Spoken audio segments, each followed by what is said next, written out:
নমস্কার। গল্প পাঠের সময় এখন। যদিও যাদের উদ্দেশ্যে আমি এই পড়াশোনাগুলো করছি তারা আমার উদ্দেশ্যকে স্বীকার করেন না, আর স্বীকার করেন না বলেই এসব কালজয়ী লেখকদের লেখায় 3-4টে করে ভিউ থেকে তারপর বন্ধ হয়ে যাচ্ছে, আর কেউ গল্পগুলি শুনছেন না। যাই হোক, সে নাই শুনতে পারেন। আমার একই সঙ্গে পড়া হচ্ছে এবং এই ভিডিও রেকর্ডিং হচ্ছে, তাই আমার কোনো অসুবিধে নেই। প্রেমচন্দের আজকের গল্পটির নাম পিছনহারি কুয়ো। পিছনহারি কুয়ো। এখন এই পিছনহারি শব্দটির কি অর্থ সেটি এখানে লেখা আছে। পিছনহারি হচ্ছে পল্লী অঞ্চলে যেসব স্ত্রীলোক যাতায় গম, ডাল ইত্যাদি ভেঙে জীবিকা অর্জন করে। এখনকার যারা পাঠক পাঠিকা বা আজ থেকে 1 দশক, 2 দশক, 3 দশক আগেও যাদের জন্ম, তারা অনেকেই হয়তো এই যাঁতা জিনিসটাও কি বুঝবেন না বা যাঁতা কখনো চোখে দেখেননি। তো ফলে যাঁতা জিনিসটা কি সেটা জানবার জন্যে একটু অভিধান ঘেঁটে দেখতে অনুরোধ করব বা গুগল সার্চ করতে বলবো, তাহলে নিশ্চয়ই যাঁতা জিনিসটা কি সেটা পেয়ে যাবেন। কিন্তু তার কাজ কি সেটা এখানে বোঝাই যাচ্ছে। যাতায় গম, ডাল ইত্যাদি ভেঙে জীবিকা অর্জন করতেন যে সমস্ত মহিলারা, তাদের বলা হতো পিছনহারি। এখন পিছনহারি কুয়ো বলতে কি বলা হচ্ছে, গল্পটা পড়লে সেটা জানা যাবে। মৃত্যুশয্যায় গোমতী গ্রামের চৌধুরী বিনায়ক সিংহকে ডাকিয়ে এনে বললেন, চৌধুরী, জীবনে আমার এই একটাই স্বাদ ছিল। চৌধুরী গভীর সুরে বললেন, তুমি নিশ্চিন্তে থাকো কাকি, তোমার ইচ্ছা ভগবান ঠিকই পূর্ণ করবেন। আমি আজ থেকেই মজুর ডাকিয়ে কাজে লাগিয়ে দিচ্ছি। ভগবান চান তো তুমি তোমার নিজের কুয়োর জল খেয়েই যেতে পারবে। তা কত টাকা আছে তুমি গুনে রেখেছো তো? গোমতী একটুক্ষণ চোখ বুজে বিক্ষিপ্ত স্মৃতিকে একত্র গ্রথিত করার চেষ্টা করে বলে, কি জানি বাবা, কত টাকা আছে গুনতে তো জানি না, যা কিছু আছে ওই হাঁড়িটাতেই আছে। এইটুকু তুমি দেখো, যেন যা আছে তাতেই কাজটা চলে যায়, নইলে আবার কার কাছে হাত পাততে যাবে। মুখ ঢাকা হাঁড়িটা হাতে তুলে আন্দাজে ওজন নিতে নিতে চৌধুরী বলেন, তাই করব কাকি। দেনেওয়ালা আর কটা আছে বলো? এক মুঠো ভিক্ষে কারুর ঘর থেকে বেরোয় না। কুঁয়ো খোঁড়ার টাকা কে দিচ্ছে? ধন্য তুমি কাকি, যে জীবনভর যা কামিয়েছ তা ধর্মে কর্মে দিয়ে গেলে। গোমতী গর্বভরে বলে, তোমরা তখন খুব ছোট। জানো বাবা, তোমার কাকা যখন মলো আমার হাতে একটা কানা কড়ি ছিল না। কতদিন না খেয়ে পড়ে থেকেছি। সেদিন থেকে আজ এই শেষ দিন অবধি কিভাবে যে দিন কেটেছে তোমার তো অজানা নেই। এক এক রাত্রিরে মন মন গম ভেঙেছি বাবা। লোকে দেখে অবাক হতো। ভগবান জানেন কোত্থেকে এত তাকত পেতুম।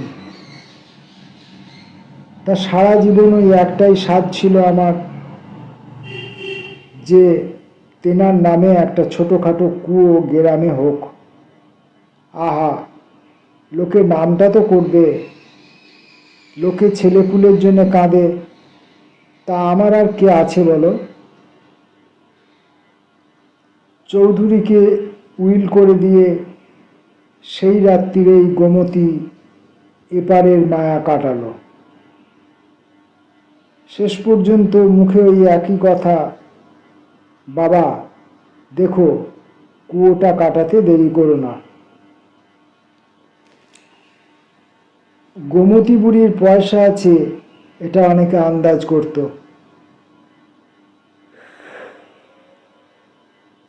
কিন্তু সে যে ২,০০০ টাকা জমা করে রেখে গেছে এটা কেউ অনুমান করতে পারেনি।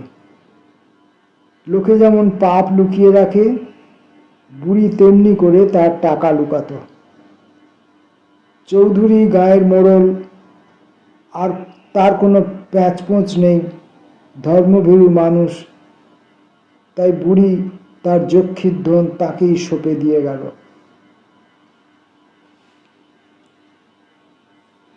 গোমতীর ক্রিয়াকর্মে চৌধুরী বেশি খরচা খরচ করল না।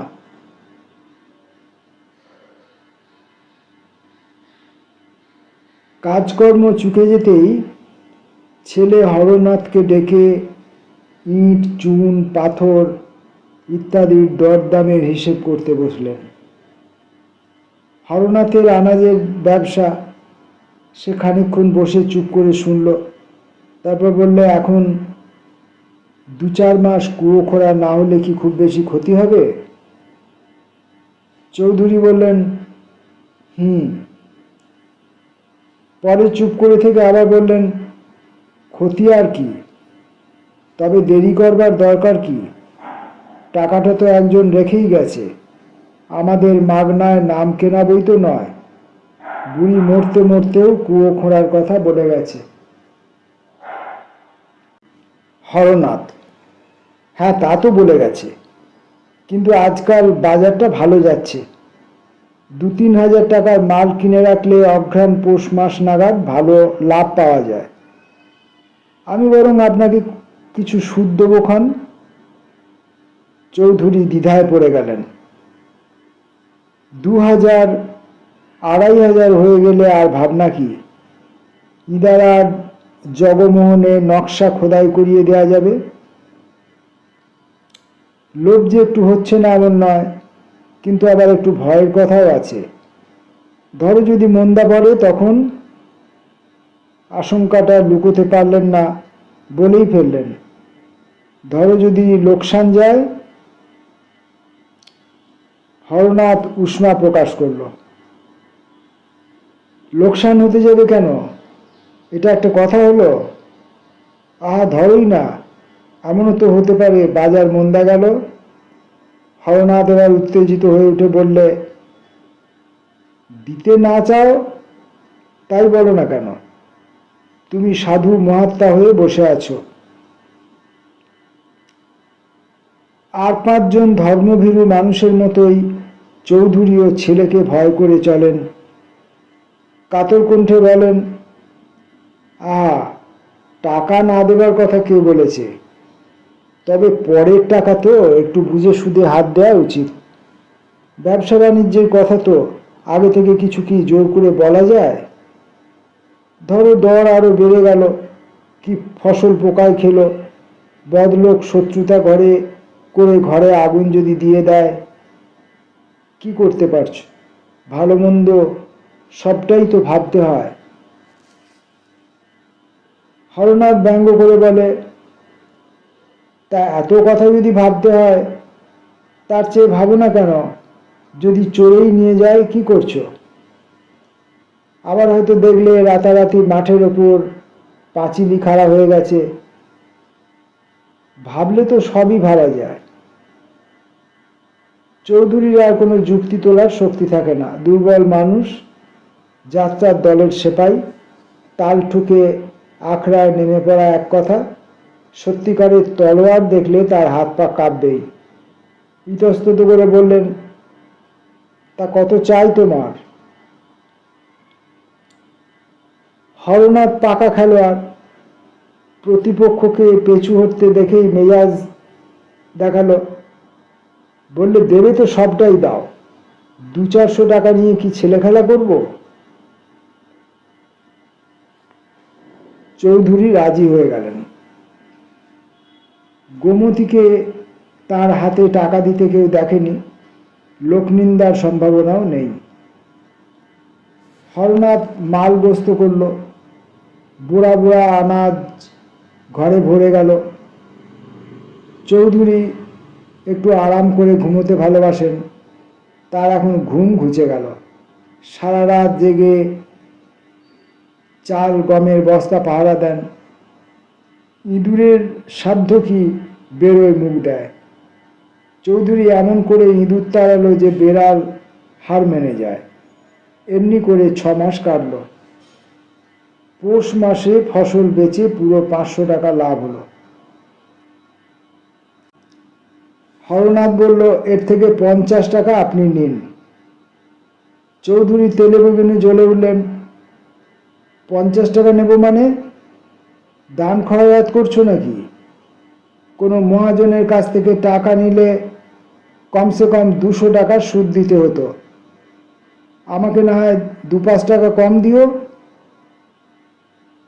হরনাথ আর কথা না বাড়িয়ে 150 টাকা বাপের হাতে তুলে দিল। চৌধুরী মনে মনে দস্তুর মতো খুশি হয়ে উঠলেন। রাত্রিরে নিজের কুঠুরিতে শুতে গিয়ে তার মনে হলো বুড়ি গোমতী দাঁড়িয়ে দাঁড়িয়ে ফিক করে হাসছে। চৌধুরীর কলজে ঠকঠক করে উঠল।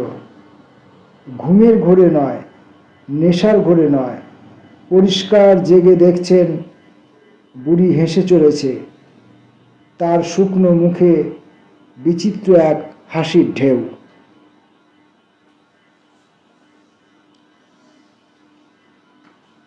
বছর কয়েক এইভাবে গেল। চৌধুরীও যত ফন্দি করে হরনাথের কাছ থেকে টাকাটা বের করে নেবার চেষ্টা করেন, হরনাথও তত কৌশল করে পিছলে বেরিয়ে যায়। সে এক কায়দা ধরেছে, বছরে অল্প কিছু সুদ দিয়ে দেয়, আর আসলের কথা তুললেই 1000 বায়নাক্কা করে। কখনো তার ফসলের বখরা নিয়ে কান্নাকাটি, কখনো তার বকেয়া কর্জ চুকোনোর দায়। তবে মোদ্দা কথা, কারবার বেশ ফেঁপে উঠেছে। শেষ পর্যন্ত চৌধুরী একদিন খোলসা করে বলেই দিলেন, তোমার কারবার চলুক আর ডুবুক, আমার তাতে যায় আসে না। এই মাসের ভেতরেই আমার টাকা চুকিয়ে দিতে হবে। হরনাথ নানা নজর আপত্তি করার চেষ্টা করল, কিন্তু এবার আর চৌধুরীকে তার কোট থেকে নড়ানো গেল না। হরনাথ ঝেঁঝে উঠল, বলছি 2 মাস আরো সবুর করুন, তা হচ্ছে না? এবার মালটা বিক্রি হয়ে গেলেই টাকা দিয়ে দেব। চৌধুরী শক্ত হয়ে বললেন, তোমার মাল জন্মেও বিক্রি হবে না, আর না তোমার 2 মাস কোনোদিন ফুরবে। আমার আজই টাকা চাই। হরনাথ রাগে ঠকঠক করতে করতে ঘর থেকে 2000 টাকা এনে বাপের সামনে ফেলে দিল। চৌধুরী ঈষৎ অপ্রতিভ স্বরে বললেন,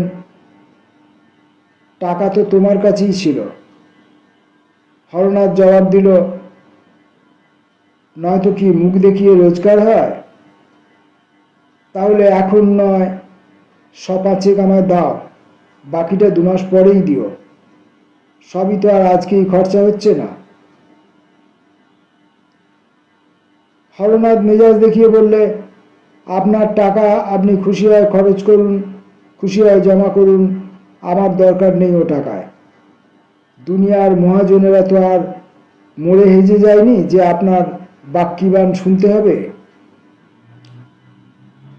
চৌধুরী টাকাটা তুলে নিয়ে গিয়ে একটা তাকে ফেলে রাখলেন।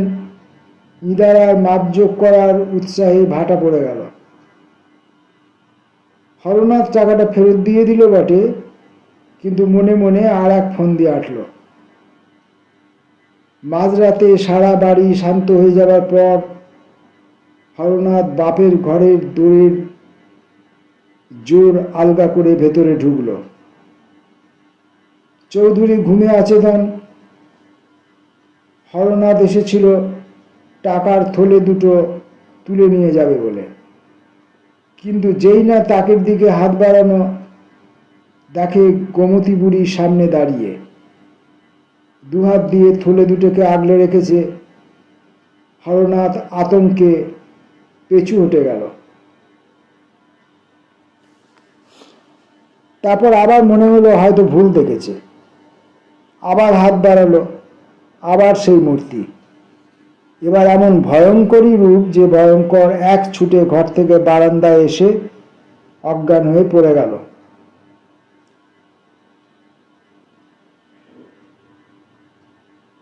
হরনাথ চারদিক থেকে বাকি বকেয়া পাওনা গন্ডা আদায় উসুল করে ব্যাপারীদের দেবার জন্য হাতে জমা করেছিল। চৌধুরী চোখ রাঙাতে সেই টাকাটাই এনে ফেলে দিয়েছিল। মনে মনে তখন থেকেই এঁচে রেখেছিল যে রাত্রির বেলায় হাত সাফাই করবে, তারপর মিছিমিছি চোর চোর বলে চেঁচামেচি করবে। ওর ওপর আর কোনো সন্দেহ থাকবে না। কিন্তু ফন্দি ফিকির খাটল না। এদিকে ব্যাপারীরা তাগাদা দিতে আরম্ভ করেছে। স্তোক দিয়ে দিয়ে আর কাহাতক ঠেকানো যায়। যত রকম ওজোর ওছিলা দেখানো যায় সব হয়েছে। শেষে সবাই নালিশ ঠুকে দেবে বলে ভয় দেখাতে লাগলো। একজন বুঝি শতিনেক টাকার দাবিতে নালিশ করেই দিল। বেচারা চৌধুরী পড়ে গেল মুশকিলে। হরনাথ দোকানে বসে। চৌধুরী ওসব নিয়ে কোনো মাথা ব্যথা ছিল না। কারবার চলত, কিন্তু চৌধুরীরই নাম যশের গুণে। লোকে চৌধুরীকে খাঁটি মানুষ আর লেনদেনের ব্যাপারে ভরসা করার মতো লোক বলে জানত। তাই পাওনাদারেরা কেউ চৌধুরীর কাছে তাগাদায় না এলেও তিনি নিজেই লজ্জায় কাউকে মুখ দেখাতে পারছিলেন না। তবে যত যাই আসুক, ইদার আর টাকা আর ছোব না বলে চৌধুরী একেবারে পণ করে ফেললেন। রাত্রিরে এক আড়তদারের মুসলমান চাপরাশি এসে চৌধুরীর বাড়ি বয়ে যাচ্ছে তাই গালমন্দ করে গেল। ভেতরে বসে চৌধুরীর এমন রাগ হয়ে যাচ্ছিল যে একবার মনে হচ্ছিল বেরিয়ে গিয়ে লোকটার দাড়ি উপড়ে নেই। কিন্তু মনকে বোঝালেন, আমার দরকার কি? ছেলের কর্জ বাপের শোধ করার কথা নয়। খেতে বসলে গৃহিণী বললেন, এসব কি উপদ্রব শুরু করেছ? চৌধুরী কঠোর স্বরে বললেন, আমি উপদ্রব করছি? তা বই কি, ছেলেটা বলছে তার সওদা করার মাল নেই আর তুমি টাকাগুলো সব চেয়ে নিলে। চৌধুরী, চেয়ে নেবে না তো কি করব? পরের ধনে পোদ্দারি করা আমার জাতে সয় না। গৃহিণী, আর এই যে মুখে চুনকালি দিচ্ছে, খুব ভালো লাগছে? চৌধুরী, তা আমি কি করতে পারি? 5 বছর হয়ে গেছে, কুয়োটা কি এ জন্মে হবে না? গৃহিণী, এবেলা ছেলে কিছু খায়নি, ওবেলাও নামমাত্র মুখে ছুঁয়ে উঠে গেছে। চৌধুরী বললেন, তা তুমি বুঝিয়ে সুঝিয়ে খাওয়ালে না কেন? খাওয়া দাওয়া ছেড়ে দিলে তো আর টাকা মিলবে না। গৃহিণী বললে, তুমি নিজেই গিয়ে বোঝাও না। ও তো আর এখন আমাকে 70 ঠাউরে বসে আছে। গৃহিণী, আমি টাকা নিয়ে গিয়ে ছেলেকে দেবো, হাতে যখন টাকা আসবে তখন কুয়ো খুঁড়িও। চৌধুরী বললেন, না না না, ওসব হাঙ্গামা করো না, আমি অত বড় বেইমানির কাজ করতে পারবো না, তাতে ঘর সংসার চুলোয় জাগবে। চৌধুরী গিন্নি এসব কথায় কর্ণপাত করলেন না। এক লাফে ভেতরের ঘরে গিয়ে থলের দিকে হাত বাড়িয়ে এক চিৎকার করে সরে গেলেন।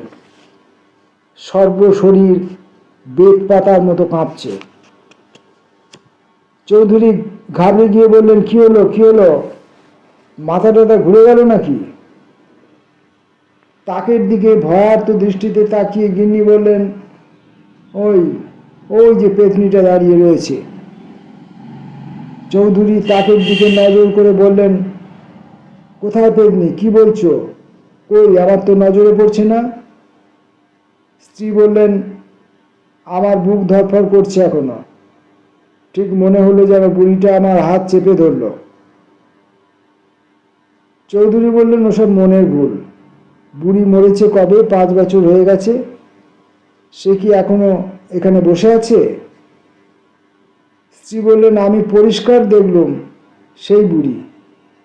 ছেলেও বলেছিল দেখেছে রাত্রির বেলায় থলেতে হাত দিয়ে দাঁড়িয়েছিল। চৌধুরী বললেন, ও আবার রাত্রিরে আমার ঘরে কখন গেল? গিন্নি, টাকা পয়সার ব্যাপারেই তোমার সঙ্গে কথা বলতে গিয়েছিল, পেতনি বুড়িকে দেখে পালিয়ে এসেছে। চৌধুরী বললেন, আচ্ছা, এবার আমার সঙ্গে এসো তো ভেতরে দেখি। গিন্নি কানে হাত দিয়ে বললেন, রক্ষা করো বাবা, আমি আর ও ঘরে পা দিই? চৌধুরী বললেন, আচ্ছা, আমি নিজে গিয়ে দেখছি। চৌধুরী কুঠুরিতে ঢুকে তাকের উপর থেকে টাকা ভরা থলে তুলে নিলেন। কিছুই হলো না, কোথাও গোমতীর ছায়া পড়ল না।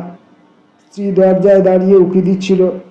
চৌধুরী এসে বেশ জাঁক করেই বললেন, কই, আমি তো কোথাও কিছু দেখতে পেলুম না। ওখানে থাকলে থাকতো, এর মধ্যে কোথায় যাবে? গিন্নি বললেন, কি জানি তোমায় দেখা দিচ্ছে না কেন। তোমায় স্নেহ করতো, তাই হয়তো তোমায় দেখে সরে গেছে। চৌধুরী, দূর দূর ও কিছু নয়, তোমার চোখের ভুল। গিন্নি, আচ্ছা, ছেলেকে ডেকে পাঠাচ্ছি, জিজ্ঞেস করে দেখো। চৌধুরী বললেন, আমি তো দাঁড়িয়ে আছি এখানে, এবার এসে দেখো না আর একবার। এ কথায় আশ্বস্ত হয়ে চৌধুরী গিন্নি ভেতরে এসে তাকের কাছাকাছি গিয়ে ভয়ে ভয়ে হাত বাড়ালেন। তারপরেই আর্তনাদ করে এক লাফে ঘরের বাইরে একেবারে উঠোনে নেমে হাঁপাতে লাগলেন। চৌধুরীও সঙ্গে সঙ্গে উঠোনে নেমে এলেন। অত্যন্ত বিস্ময়ের সঙ্গে বললেন, কি ব্যাপারটা কি? খামোখা লাফ দিয়ে পালিয়ে এলে কেন? ভালো রে ভালো, আমার কিছুই চোখে পড়ছে না, অথচ। চৌধুরীর স্ত্রী হাঁপাতে হাঁপাতেই ধমকাতে থাকেন, যাও যাও, আর একটু হলেই প্রাণটা বেরিয়ে যেত। চোখের মাথা খেয়েছো নাকি? জল জ্যান্ত দাঁড়িয়ে রয়েছে ডাইনিটা। ইতিমধ্যে হরনাথ এসে পড়ল। মা বাপকে উঠোনে দেখে বললে, কি হয়েছে মা, শরীর ভালো আছে তো? হরনাথের মা বললে, সেই পেতনিটা আজ 2বার দেখা দিয়েছে। আমি ভাবলুম তোকে টাকাটা এখন দিয়ে দিই, পরে যখন হাতে আসবে কুয়ো খোঁড়ানো হবে। এই ভেবে যেই না টাকার থলেতে হাত দেয়া, অমনি শাঁকচুন্নি খপ করে আমার হাত পাকড়ে ধরেছে। প্রাণে বেঁচে গেছি বাবা। হরনাথ বলে, ভালো দেখে একজন ওঝা ডাকানো দরকার, ওটাকে মেরে তাড়াবে। চৌধুরী, রাত্রিরে নাকি তুইও দেখেছিস? হরনাথ, হ্যাঁ, তোমার সঙ্গে একটা ব্যাপারে পরামর্শ করার জন্য গিয়েছিল। ভেতরে পা দিতেই দেখি পেতনিটা দাঁড়িয়ে। আমি প্রাণ নিয়ে পালিয়ে এসেছি। চৌধুরী, আচ্ছা, আবার চল তো দেখি। চৌধুরী গিন্নি বলে, কে? খবরদার, লাখ টাকা দিলেও ওকে আমি আর ও ঘরে ঢুকতে দেবো না। হরনাথ, আমিও যাব না। চৌধুরী বললেন, কিন্তু তোমরা দেখতে পাচ্ছ, আমি দেখতে পাচ্ছি না, ব্যাপারটা কি বলো তো? হরনাথ বললে, কি করে বলবো, আপনাকে বোধহয় ভয় করে, আজই ওঝা রাখা দরকার। চৌধুরী, রহস্যটা বোঝা যাচ্ছে না তো। যাক, বৈজু পাঁড়ের ডিক্রির কি হলো? হরনাথ, ইদানিং বাপের উপর এমন মর্মান্তিক চটেছে, তার দোকানের ব্যাপারে কোনো কথাই তার সঙ্গে বলে না। উঠোনের দিকে তাকিয়ে হাওয়ার সঙ্গে কথা বললে, যা হবার তাই হবে, আমার কি নেবে? প্রাণটা ছাড়া তো আর কিছু নেই, নিতে হয় নিক। যা একবার খেয়ে ফেলেছি তা তো আর উগরে দিতে পারবো না। চৌধুরী: তা সে যদি ডিক্রি জারি করে দেয় তখন কি হবে? হরনাথ: কি আর হবে, দোকানে 400-500 টাকার মতো মাল পড়ে আছে, নিলেম হয়ে যাবে। চৌধুরী: কারবার তো তাহলে লাটে উঠে যাবে। হরনাথ: তা কারবার কারবার করে তো ডুবতে বসেছি, আর কি করতে পারি? আগে যদি জানতাম কুয়ো খোঁড়ানোর এত তাড়া, তাহলে কি আর এত জড়িয়ে পড়ি? নুন ভাত দুমুটো তো একরকম জুটেই যাচ্ছিল, কি আর করা যাবে? বড়জোর 2-4 মাস হাজতে পৌঁছতে হবে, তাছাড়া আর কি হবে? তার মা বললেন, আমি বেঁচে থাকতে তোকে ফটকে নিয়ে যাবে কোন মুখ পোড়ারে, তার মুখটা আমি আগেই পুড়িয়ে দেব না? হরনাথ দার্শনিক হয়ে উঠল, বললে, মা বাপ জন্মের জন্যই দায়ী, কর্মের জন্য নয়। চৌধুরীর ছেলের উপর অগাধ ভালোবাসা ছিল। তার ধারণা হয়েছিল হরনাথ টাকাটা মেরে দেবার জন্য নানান টাল বাহানা করছে। এখন যখন দেখলো হরনাথ প্রকৃত সংকটে পড়েছে, তখন ভাবল, যদি ছেলেকে জেলে যেতে হয় কি দোকান ক্রোক করে, তাহলে বংশের নামে চুনকালি পড়বে। তার চেয়ে গোমতীর টাকাটা দিয়ে দিলেই ক্ষতি কি? দোকান চালু থাকলে আজ না কাল টাকাটা তো আসবেই। এমন সময় বাইরে থেকে কে ডাকলো, হরনাথ সিং। হরনাথের মাথায় আকাশ ভেঙে পড়ল। চৌধুরী জিজ্ঞেস করলেন, কে ডাকছে? হরনাথ বললেন, আমিন এসেছে তলব করতে। কেন? দোকান ক্রোক করবে নাকি? তাই তো মনে হচ্ছে। কত টাকার ডিক্রি? 1200 টাকার। বাপ বললে, আমিনকে কিছু দিলে থুলে শুনবে না? ছেলে বললে, তা হয়তো শুনবে, কিন্তু মহাজন রয়েছে যে ওদিকে, যা খাওয়াবার সেই খাইয়েছে। চৌধুরী বললেন, তাহলে না হয় গোমতীর টাকা থেকেই 1200 টাকা দিয়ে দাও। হরনাথ: ও টাকা কে ছোবে? ঘরে শেষে আপদ বিপদ হবে। চৌধুরী বললেন, তাতে কি হয়েছে? ওর টাকা তো কেউ খেয়ে ফেলছে না। আচ্ছা ঠিক আছে, আমি দিচ্ছি বার করে। চৌধুরীর একবার ভয় হলো, বুড়ি আবার ওকেও না দেখা দেয়। কিন্তু মিথ্যে আশঙ্কা, সেরকম কিছুই ঘটল না। চৌধুরী একটা থলে থেকে 1200 টাকা বার করে এনে আর একটা থলিতে পুরে ছেলের হাতে তুলে দিলেন। সন্ধে নাগাদ 2000 টাকার 1 পয়সাও রইল না।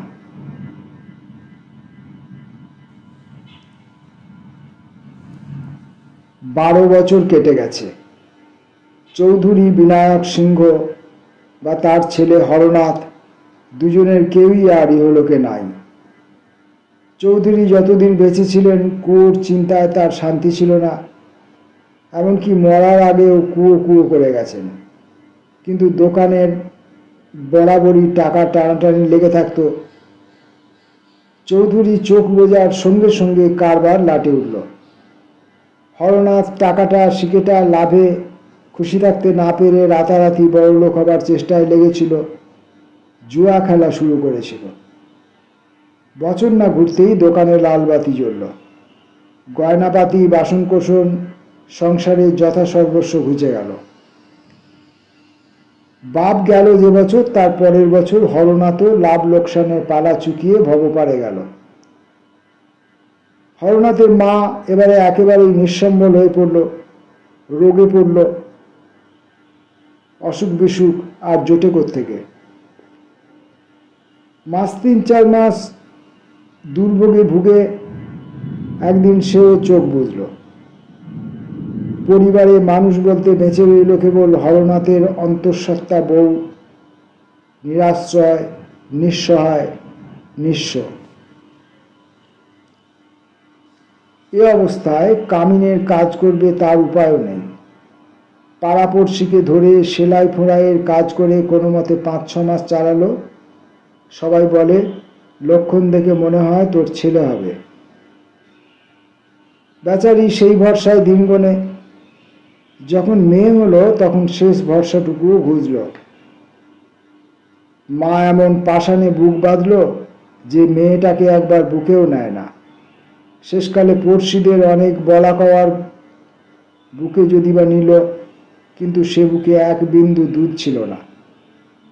তখন আবার অভাগী মায়ের মুখের দিকে চাওয়া যায় না। আহা, যদি কোনো উপায়ে বুকে এক ফোঁটা দুধ আসত, মায়ের জীবনটা ধন্য হতো। মেয়েটা বড় নিষ্পাপ, করুণ চোখে চেয়ে থাকে। তাই দেখে মায়ের বুক ফেটে যায়। কিছু দিতে পারে না। নিরুপায় মা কেবল দু চোখ ভরে মেয়েকে দেখে। তার অন্তরের আকুতি আশীর্বাদের মতন সন্তানের মাথায় ঝরে পড়ে। জননীর অন্তহীন কল্যাণ কামনা স্নিগ্ধ চোখের দৃষ্টি বেয়ে নন্দনের পীযূষ ধারার মতো অবিরল বয়ে চলে। শিশু তাই পেয়েই খুশি। চাঁদের স্নিগ্ধ সুধাবর্ষণ যেমন পৃথিবীর ফুলকে রাঙিয়ে তোলে। কিন্তু হতভাগীর কপালে তাও সইল না।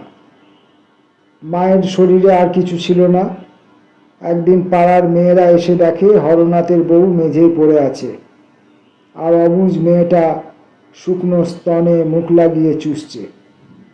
শোকে দৈন্যে জর্জর শরীরে এক ফোঁটা রক্তও ছিল না, তো দুধ আসবে কোথা থেকে?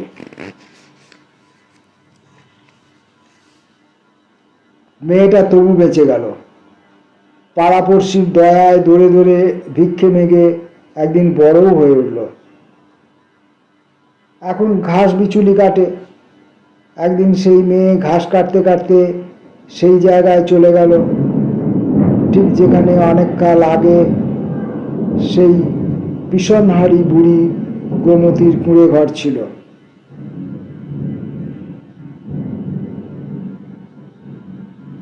ঘরের চাল কবেই মাটিতে মিশে গেছে, কোথাও কোথাও খালি একটু দেয়ালের চিহ্ন রয়ে গেছে।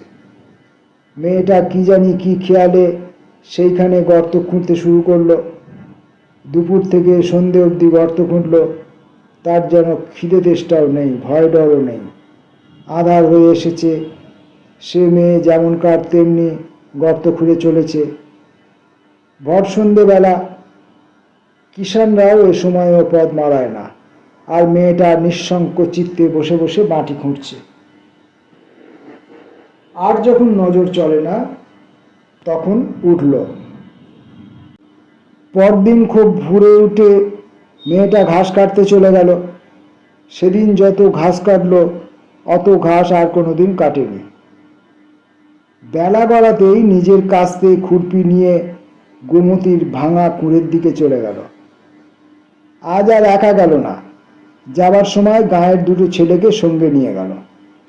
সন্ধে পর্যন্ত তিনজনে মিলে ওখানে কুয়ো কুয়ো খেলল।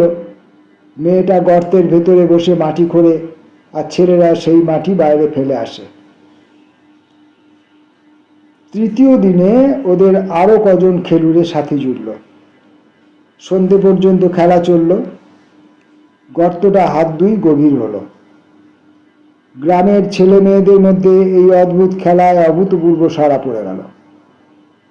চতুর্থ দিন আরো কজন ছেলে মেয়ে জুটে গেল। পরামর্শ বসল, কে নিচে নামবে, কে মাটি তুলবে। সব ঠিক হয়ে গেল। গর্ত ইতিমধ্যে হাত চারে গভীর হয়ে গেছে, কিন্তু ছেলে মেয়েরা ছাড়া গাঁয়ের আর কারুর কিছু জানা নেই। একদিন রাত্রিবেলা এক কিষানের মোষ হারিয়েছে। সে মোষের খোঁজ করতে করতে সেই ভাঙা চারায় এসে পড়েছে।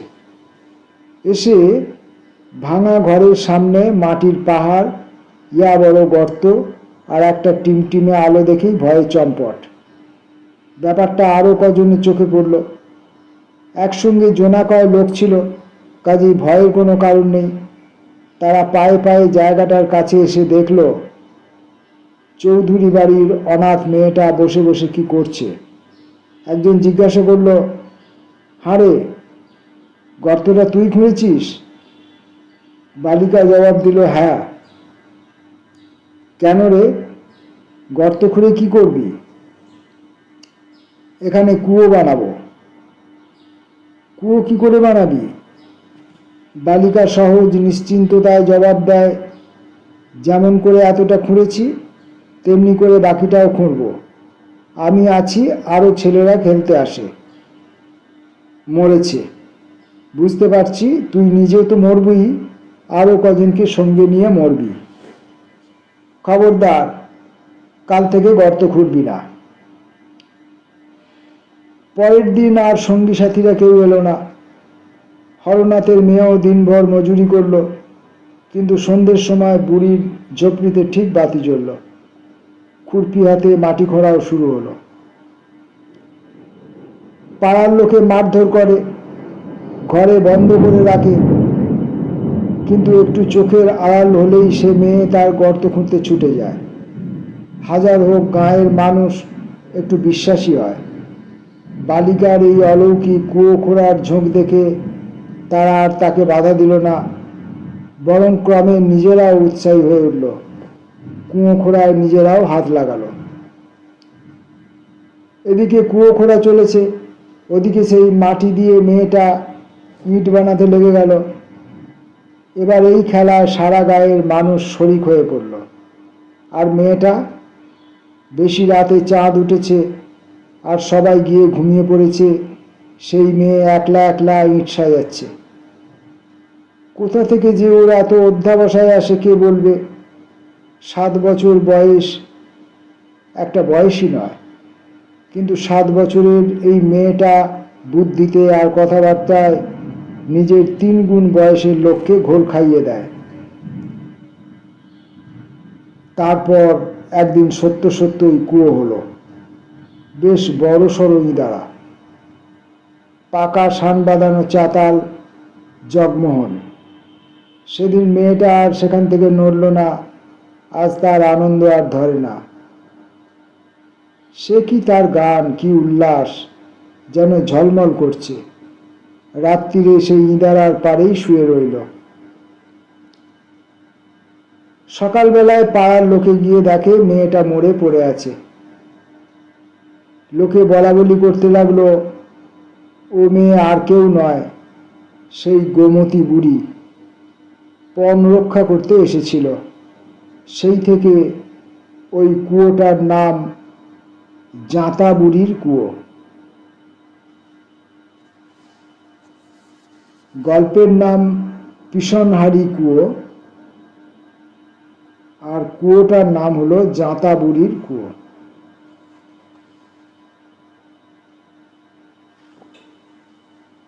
নমস্কার।